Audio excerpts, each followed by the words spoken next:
Okay, I'm back here with the PDP Anniversary Kit.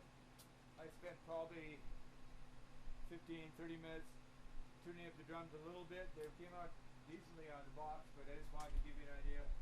I have the pillows, but I'm not going to glue those down. I don't want to be attached to the acrylic with glue. So I just have the pillows there and some filler there. Haven't done anything really with the bass drum.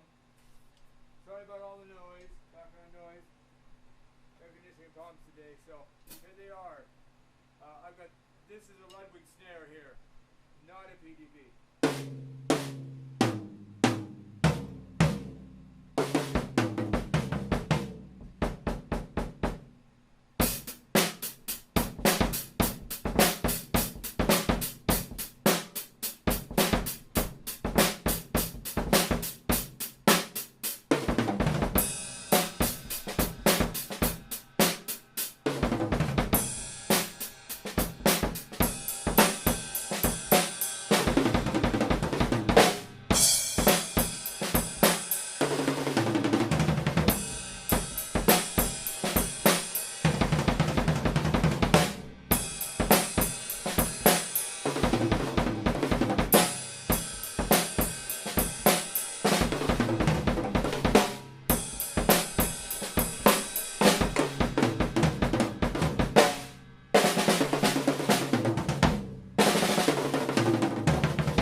Sloppy as can be, but gives you an idea of a quick tune on the stock heads on the PDP